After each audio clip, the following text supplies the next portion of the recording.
Thomas the Tank Engine was grumbling to the other engines. I spend my time pulling coaches about, ready for you to take out on journeys.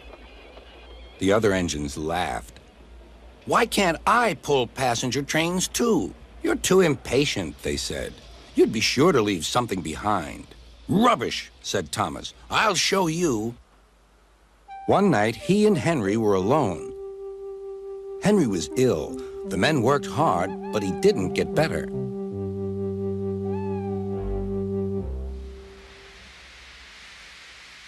He felt just as bad next morning. Henry usually pulled the first train, and Thomas had to get his coaches ready. If Henry is ill, he thought, perhaps I shall pull his train.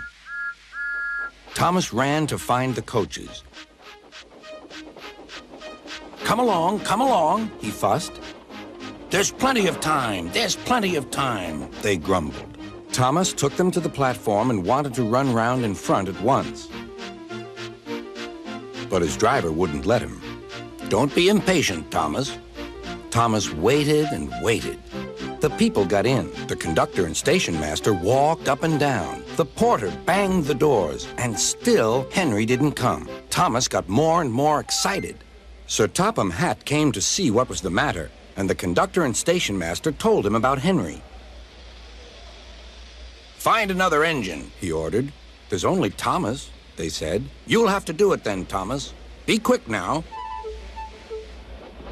So Thomas ran round to the front and back down on the coaches, ready to start. Let's not be impatient, said his driver. We'll wait till everything is ready. But Thomas was too excited to listen. What happened then, no one knows. Perhaps they forgot to couple Thomas to the train, or perhaps the driver pulled the lever by mistake. Anyhow, Thomas started without his coaches. As he passed the first signal tower, men waved and shouted, but he didn't stop. They're waving because I'm such a splendid engine, he thought importantly. Henry says it's hard to pull trains, but I think it's easy. Hurry, hurry, hurry, he puffed, pretending to be like Gordon. People have never seen me pulling a train before. It's nice of them to wave. And he whistled, beep, beep, thank you. Then he came to a signal at danger. Bother, he thought. I must stop. And I was going so nicely, too. What a nuisance signals are. He blew an angry beep, beep on his whistle. The signalman ran up. Hello, Thomas, he said. What are you doing here? I'm pulling a train, said Thomas. Can't you see? Where are your coaches, then? Thomas looked back.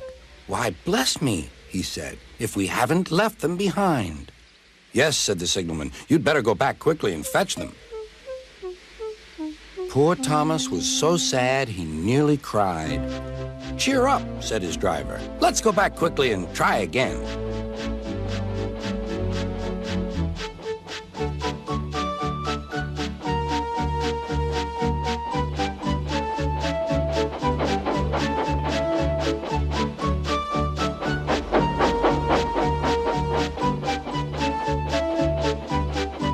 At the station, all the passengers were talking at once. They were telling Sir Topham Hatt what a bad railway it was. But when Thomas came back, they saw how sad he was and couldn't be cross. He was coupled to the train, and this time he really pulled it.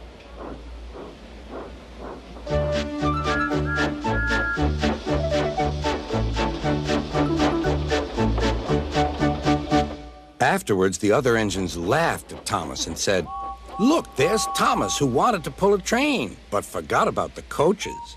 But Thomas had already learned not to make the same mistake again.